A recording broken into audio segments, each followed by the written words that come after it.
noches, que Dios bendiga sus vidas. Vamos a orar antes de comenzar esta enseñanza. Amado Dios y Padre Celestial, te adoramos y te exaltamos en esta hora.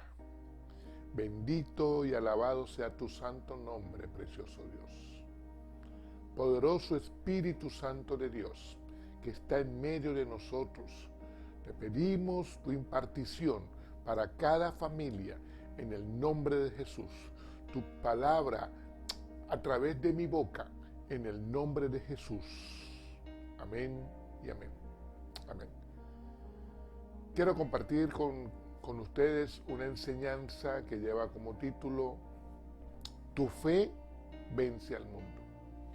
Tu fe vence al mundo. Y el fundamento bíblico es un solo versículo. Está en Primera de Juan, capítulo 5, versículo 4. Porque todo lo que es nacido de Dios vence al mundo, y esta es la victoria que ha vencido al mundo, nuestra fe. Amén. Que el Señor añada la bendición a su palabra. Nosotros, la Iglesia de Cristo, somos nacidos de Dios y creemos en Cristo. Como cristianos, creemos en Cristo. Es a quien seguimos. Y ahí es donde se sostiene nuestra vida, donde paramos todo el ataque que el mundo quiere hacer a nuestra vida. No es la ideología del hombre, no es mi capacidad humana, no es mi alcance, mis estudios, mi trayectoria, mi carisma, lo que vence al mundo. Lo que a mí me hace victorioso es la fe en Cristo, esa es mi fe. Y el apóstol Juan nos dice en este pasaje bíblico que lo que es nacido de Dios, ahí está mi victoria. Porque yo soy nacido de Dios. Eso es lo que Él está diciendo ahí. Esa es mi victoria, mi fe, nuestra fe. Pero nosotros, la iglesia, atravesamos aflicciones y ataques del mundo, del sistema, de las tinieblas que vienen a nuestra vida en medio de esas aflicciones. Y el ataque es en cuanto a quién es Dios. El mundo va a buscar atacarte para confundirte de quién es Dios. Pero tú tienes la creencia o en quien has creído y la palabra de quien tú has creído. Nuestro Señor y Dios y su palabra es lo que nos va a llevar a vencer todo ataque de las tinieblas en cuanto a lo que el mundo quiere colocar de quién es Dios. Lo que me lleva a mí a vencer las objeciones del mundo es mi fe. Y el mundo me va a atacar por medio de filosofías, de políticas, de modernismo, de modas, de corrientes, de cualquier cosa que organizan las tinieblas y atrapa a la gente. En este tiempo, cualquier cosa que se pone de moda pareciera que fue hecho contra tu fe. El mundo usa todas estas cosas para que dudes directa o indirectamente de Dios. Hay quien rechaza a Dios, duda de nuestro Dios directamente. Lo oímos. pero hay quien lo hace indirectamente. Por ejemplo, cuando alguien deja de congregarse un domingo por ganarse $15, habiendo trabajado toda la semana y pudiendo ese domingo congregarse, está dudando indirectamente de Dios, quien le puede proveer mucho más que esos $15. Incluso que no me diera esos $15, mi Señor, ¿cuánto no me ha dado y cuánto no me va a dar a lo largo de esta vida? Pero más allá de todas esas cosas, yo necesito de mi Dios. Yo necesito fortalecer mi espíritu y yo tengo que congregarme. Pero la persona indirectamente está dudando de su fe, que es Cristo. Igualmente aquel que se queda durmiendo un domingo porque tiene el cansancio acumulado de la semana y dice: mi Dios me conoce y sabe que hoy estoy muy agotado y me va a entender. No, esa persona está dudando indirectamente de su fe, que es Cristo. Y no le está importando para nada de que el cristiano es iglesia. Y como tal, nuestro Señor espera verle en vida de iglesia. Dios existe y mora, vive en el corazón de los que creemos en Él.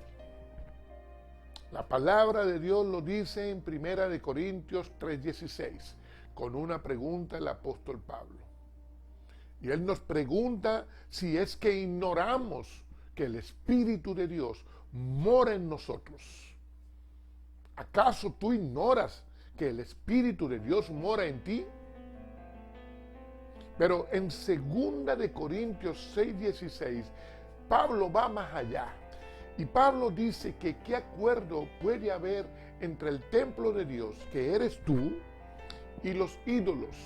Los ídolos es todo aquello que ocupe el primer lugar en la vida del cristiano que no sea Dios.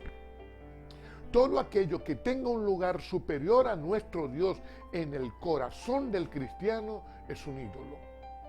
Y Pablo está diciendo, ¿qué acuerdo puede haber entre el cristiano, que es casa de Dios, habitación de Dios, y los ídolos? Porque dice la palabra que nosotros somos morada del Dios viviente. Y ese mismo versículo nos está hablando de que Dios dijo que Él habitará en nosotros y andará en medio de nosotros. Él será nuestro Dios y nosotros seremos su pueblo. Quiere decir que más allá de errores que yo pueda cometer, el Espíritu de Dios mora en mí, habita en mí. Esa es una verdad que está por encima de todas las cosas. Pero también el apóstol Juan, en el Evangelio de Juan, en el capítulo 14, versículo 17, dice la palabra de Dios refiriéndose al Espíritu Santo, el Espíritu de verdad, que el mundo no puede recibir porque no le ve ni le conoce. Pero usted y yo, que somos la iglesia, le conocemos porque mora en nosotros y habitará en nosotros. Está muy claro. Todo aquel que ha recibido a Cristo es templo de Dios, morada de su Espíritu.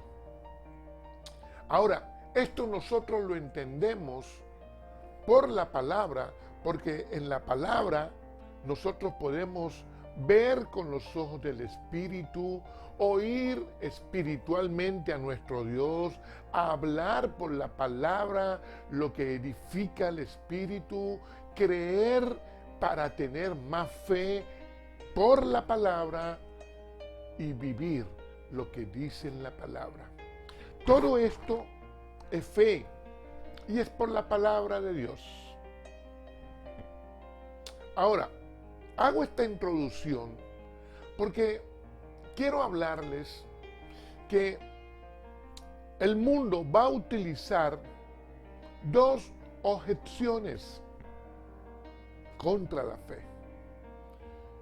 El sistema, las tinieblas, el mundo viene a atacar nuestra fe con dos objeciones. La primera, los sentidos. Los sentidos tienen que ver con lo que ves y con lo que no ves. Los sentidos, todo aquello que tú sientes, siempre va a estar en ti mientras respires. No es que lo vas a aniquilar ni lo vas a liquidar, va a estar en ti. Pero esos sentidos,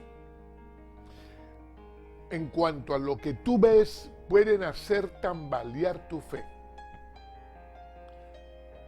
Cuando ves injusticias, problemas, calamidades, engaño, mentira, la maldad del hombre, y entonces viene la pregunta: si Dios te escucha, si Dios existe, ¿dónde está Dios? Es lo que más puede preguntar la gente por los sentidos. Y Dios está en todas partes, Dios tiene el control de todas las cosas, pero Dios se va a manifestar donde se le anhele. Dios es soberano y es todopoderoso y tiene el control de todas las cosas. Pero hay personas que caprichosamente quieren que Dios se manifieste en esto o en aquello, y Dios no obra así. También con lo que la persona no ve, pueden venir cosas al pensamiento y en las preguntas. Cuando alguien está esperando un milagro y no llega, cuando espera una respuesta sobre cierto asunto que viene orando y no llega, entonces viene la pregunta: ¿será que Dios te está escuchando? ¿Será que Dios se olvidó de mí? Y entonces tambalea la fe de algunos cristianos. Hay cristianos que su fe está muy baja, está muy floja, y esa fe se está tambaleando con los sentidos, con lo que ves, con lo que no ves, con lo que es tu entorno, con lo que vienes sintiendo. Pero vamos a la palabra de Dios, porque qué importante es cuando estamos en la palabra de Dios para poder entender las cosas. Hebreos capítulo 11, versículo 1, dice que es pues la fe, la certeza de lo que esperas, la convicción de lo que no ves. Atención, el escritor de los Hebreos me está diciendo que lo que esperas, lo que no ves. ¿Qué estás esperando que no estás viendo? Eso es fe. Me habla de certeza, me habla de convicción, de lo que esperas, de lo que no ves. Quiere decir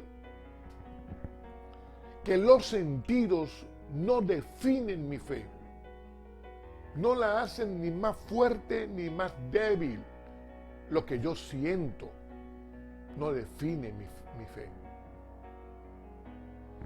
Mi fe va más allá de lo que yo siento. Es aquello que estoy esperando. ¿Qué esperas? Ver a tus hijos en mejor condición, ver a tus líderes transformados, ver un trabajo ministerial, en las finanzas, en lo empresarial, en tu salud. ¿Qué esperas? ¿Qué estamos esperando? Eso tiene que ver con nuestra fe, pero también lo que no ves, porque pareciera que los sentidos te pudieran decir, ¿qué estás viendo? Si no lo estás viendo, entonces porque no se está cumpliendo. Pero es que la Biblia me dice, no lo veo, yo sigo creyendo aunque no lo veo, porque la fe trata es de creer. Yo creo, así no lo vea. Yo creo y por eso lo espero. No son los sentidos. Hebreos capítulo 11, versículo 6, también es un versículo poderosísimo que nos habla que sin fe es imposible agradar a Dios. Y que es importante que todo el que se acerca a Dios crea que le hay y que es galardonador de los que le buscan. O sea, Dios existe, Dios está y galardona a todo el que busca de nuestro Señor. Ahora, ¿qué es buscar a Dios? Porque yo le pregunto a mucha gente y me dijera, sí, yo le busco. ¿Le buscas? Porque algunas veces creemos que buscamos a Dios, pero es que buscar tiene que ver con aquello que no encuentro. Cuando estás buscando algo que pareciera que se te perdió en la casa y lo buscas aquí, lo buscas allá, pregunta y nadie lo encuentra y sigues buscando. De eso se trata. ¿Qué tiempo tiene que no buscas a Dios de esa forma? Porque pareciera que cuando tú buscas a Dios, pareciera que Dios no te escucha. Y pareciera que Dios se te esconde. Pero de eso se trata, porque si nosotros consiguiéramos a Dios en el primer momento, no desarrollamos fe. Si nosotros consiguiéramos a Dios en los primeros minutos que empezamos a orar, oramos hasta ahí y listo. Pero Dios pareciera que a veces se nos esconde porque Él quiere que vayas más allá y le sigas buscando. Ahora, sin esa fe que desarrollamos al buscarle, es imposible agradarle a Él. Nuestra fe comienza en Cristo y la desarrollamos con Él y crece en Cristo. Agradarle a Dios tiene que ver con temor. Cuando yo tengo temor a Dios es porque yo le agrado, busco agradarle en todas las cosas. Ahora, eso es lo que sostiene mi vida y me lleva a crecer en fe. El buscarle y el querer agradarle. Y por eso este pasaje bíblico me está diciendo que sin eso es imposible agradar a Dios. Entonces, tiene que ver con creer, con buscarle, con agradarle, no con sentidos. Está por encima de los sentidos el creer, que es mi fe. Los sentidos no definen tu fe, no definen tu vida, aunque están y estarán con nosotros los sentidos hasta que respiremos en esta tierra, no definen tu fe. Tu fe es el creer en Dios, buscándole, agradándole, y eso está por encima de los sentidos. No es lo que sientes, es lo que crees. La segunda objeción que el mundo usa contra la fe es la razón. La razón. Hay situaciones que cuando el ser humano busca aclarar, al razonarlas, lo van a confundir. ¿Sí? Hay situaciones que al aclararlas parece que oscurece. Porque el razonamiento no va con la fe. Al razonarlas viene confusión. Y vienen preguntas, vienen pensamientos, si Dios existe o no existe. El racionalista piensa que la razón debe estar por encima de la fe cristiana. Piensa que la razón es más importante que la espiritualidad de la persona. El racionalista piensa que lo que no se puede demostrar humanamente no existe. Que lo que no tiene lógica humana no existe. Se equivocan, porque Dios se mueve sin lógica humana. Pero como el mundo se acomoda tanto, por quedar bien, la sociedad es muy razonable. Y por eso tú ves en reuniones de periodistas en televisión, en foros y en muchos lugares de la sociedad donde por ser razonable van en contra de principios cristianos, de lo que la palabra de Dios dice y no la toman en cuenta. Esa es la sociedad hoy, muy razonable. Y por quedar bien, mucha gente se anota ahí. Pero el problema es cuando el cristiano, también por quedar bien públicamente, también se anota ahí. Nuestro Dios no se va a sujetar a leyes humanas. No, Señor. No puedes condicionarlo ahí. Y si tú eres parte de la iglesia, esto tienes que confrontarlo, esto tienes que hablarlo.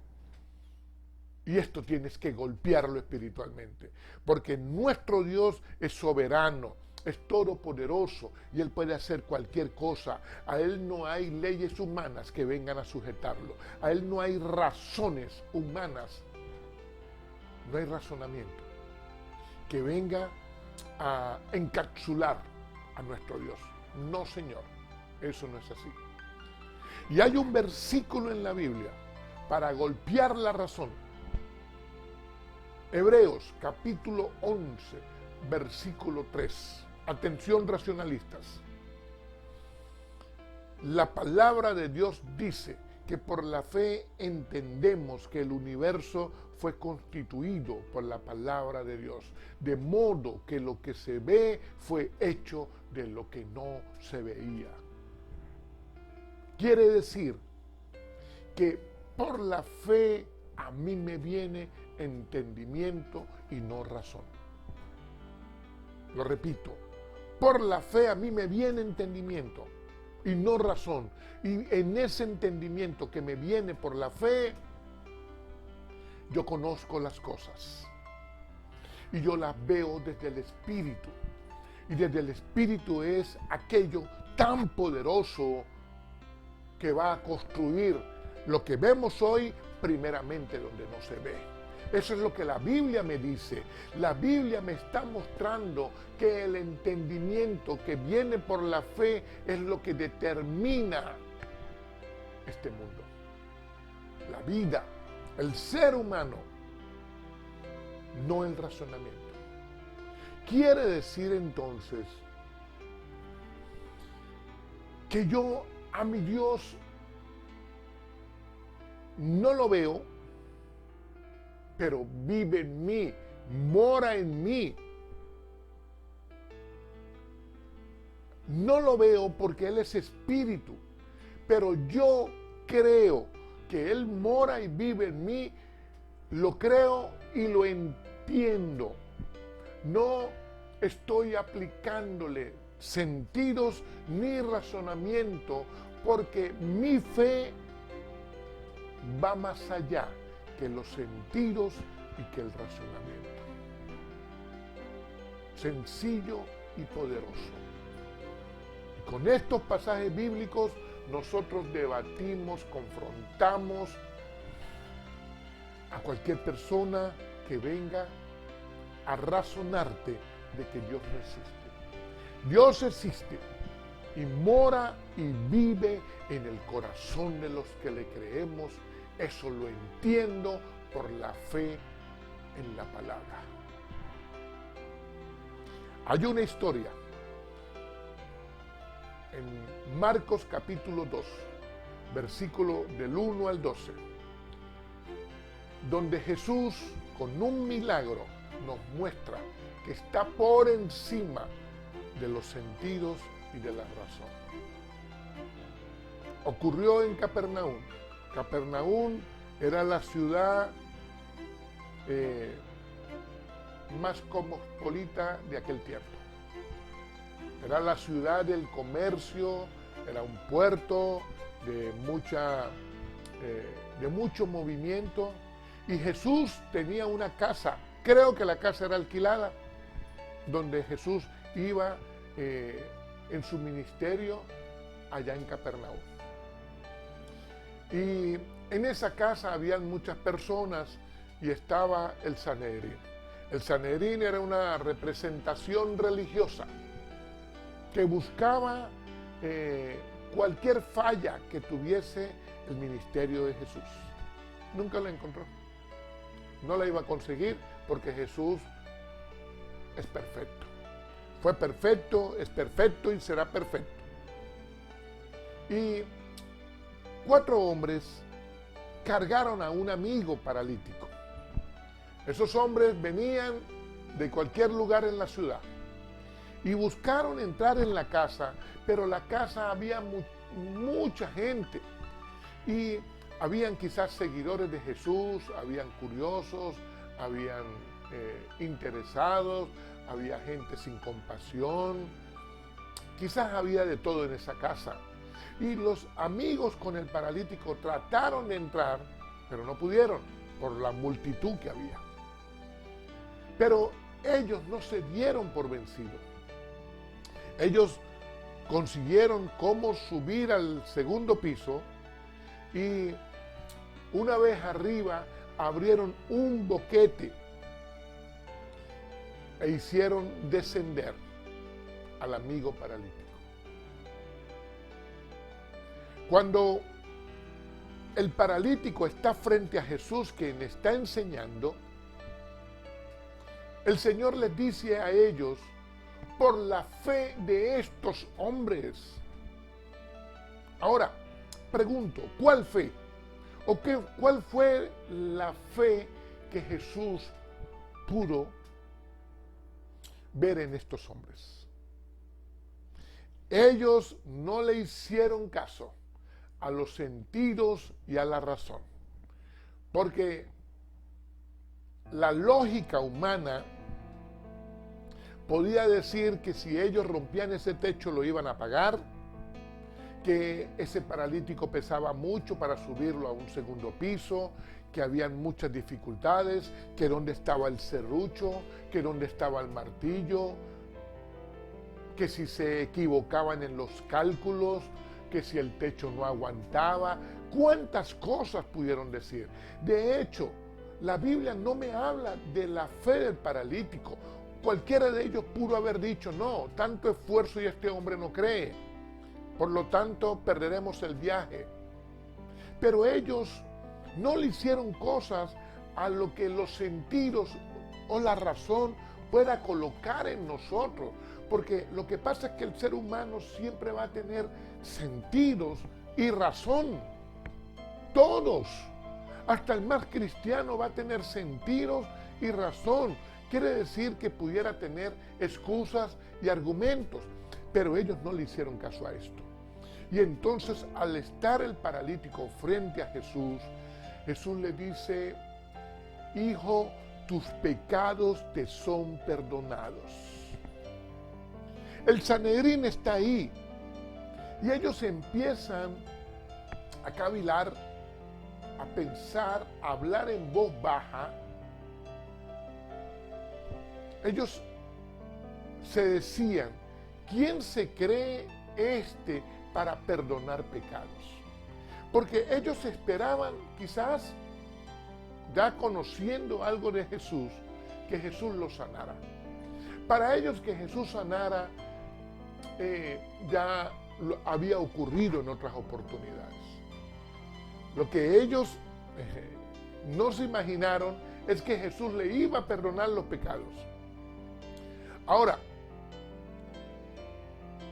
Jesús sabe lo que ellos están hablando en voz baja, lo que ellos están pensando. Y Jesús les dice: ¿ustedes creen que yo blasfemo? ¿Qué es más fácil decirle a este hombre? ¿Tus pecados te son perdonados o levántate, toma tu lecho y anda? Porque a ese hombre había que perdonarlo. Y Jesús les dice, para que sepan que el Hijo de Dios tiene poder, por eso lo está haciendo. Los judíos pensaban que la enfermedad tiene que ver o tenía que ver con el pecado, que era consecuencia la enfermedad del pecado. Ellos lo veían como que estaba ligado, como que había una consecuencia para maldición. Y no todo el tiempo es así, porque pueden haber enfermedades consecuencias del pecado, pero no todo el tiempo es así. Ahora, aquí hay revelaciones de Jesús en su palabra, aunque no están escritas. Pero cuando tú empiezas a escudriñar en las escrituras, te darás cuenta que los hombres sí tenían fe. Tal vez el hombre no, aunque la fe es personal, pero en algún momento la fe nuestra por alguien puede obrar poderosamente como con este paralítico. Pero, atención, el perdón de pecados tiene que ver con salvación. Y Jesús le está perdonando los pecados porque el hombre está siendo salvo. Ahora, la salvación es personal e individual. Quiere decir entonces que Jesús, que puede conocer los pensamientos del hombre, o lo que el hombre habla en una voz muy baja, como ocurrió con el Sanedrín, también pudo saber qué pensaba el paralítico, que quizás con voz baja también reconoció a Jesucristo, el Hijo de Dios. La Biblia no te lo dice, pero la Biblia sí me deja claro que la salvación es personal e individual y que Jesús conoce los pensamientos de la persona. Y este hombre seguro pudo creer en Jesús como el Hijo de Dios. Y el Señor le dice, como el Hijo de Dios tiene poder para perdonar pecados, hijo, tus pecados te son perdonados. Y le dice al Sanedrín, ustedes relacionan una cosa con la otra. Ah, bueno, yo le perdono los pecados y también te digo a ti, levántate, toma tu lecho y vete a tu casa. Poderosísimo, porque el Hijo de Dios está para perdonar los pecados de todo aquel que le reconoce. Y viene el combo completo: sanarle, restaurarle, libertarle. ¿La fe da resultados? Sí. Esa fe, Cristo vence al mundo y sus objeciones. En este milagro también Jesús nos deja claro que todo lo que hagamos glorifica al Padre. Y Jesús lo glorificó ahí.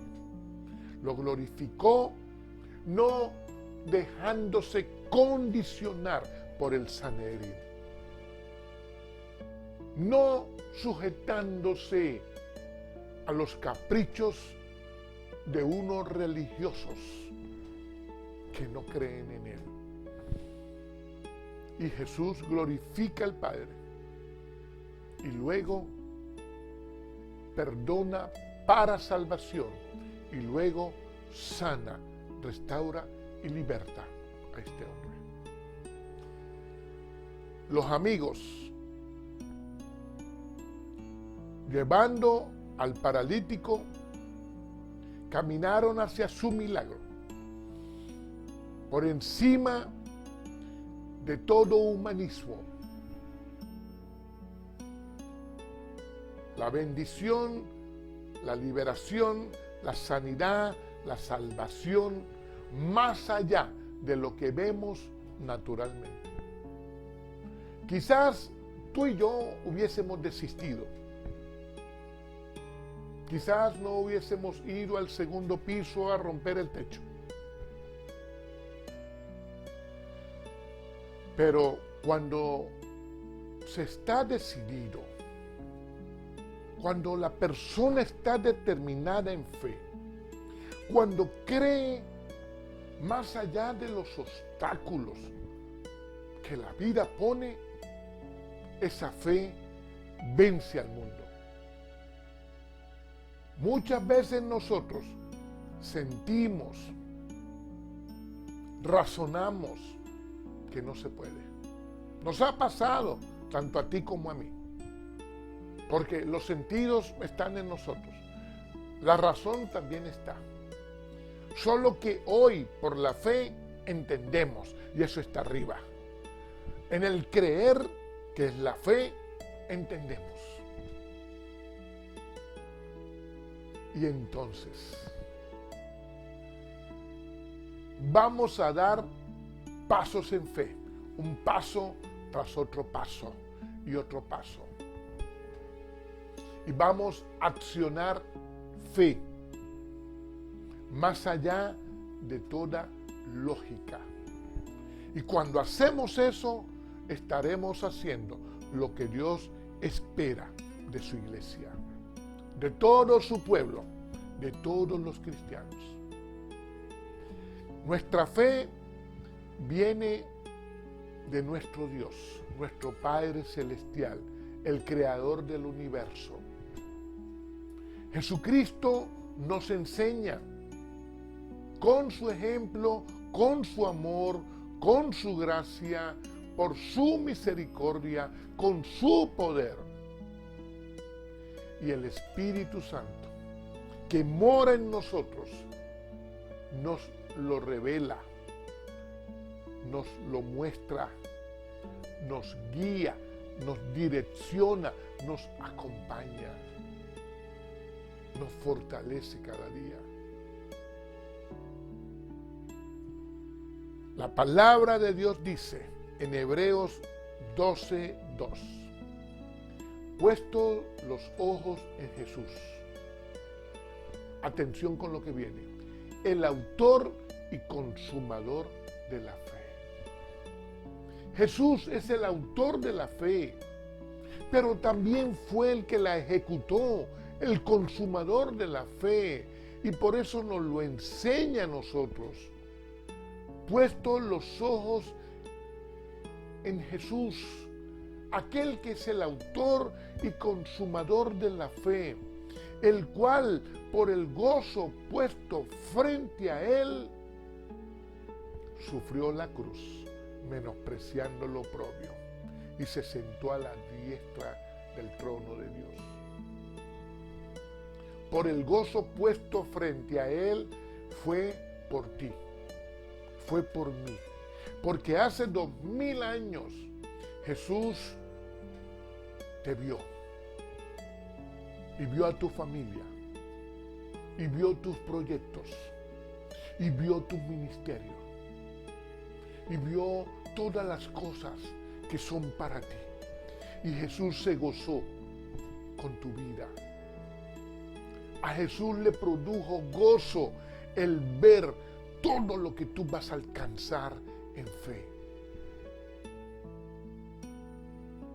Y entonces ahí Jesús venció. Esa fe de Jesús, creyendo lo que ocurriría contigo 2000 años después, en fe, lo llevó a él a gozarse. Y menospreció el oprobio, le quitó el valor que el oprobio puede tener para destruir la persona. Jesús lo venció, porque le produjo gozo cuando te vio a ti, cuando vio a los tuyos. Hoy estás sentado en el trono, a la diestra de Dios, al cual nosotros también accedemos por el nuevo pacto, por fe. Esa fe vence al mundo. Termino con este versículo. Juan, capítulo 3, versículo 36. Dice que todo el que cree en el Hijo de Dios tiene vida eterna. Mas el que se rehúsa creer en el Hijo no verá la vida, sino que la ira de Dios vendrá sobre él. Es tremendo, es contundente lo que está en este versículo. Y sí, conocemos a gente que se rehúsa a creer de que Jesucristo es el Señor. Pero aún la ira de Dios no viene sobre ellos. ¿Sabes por qué?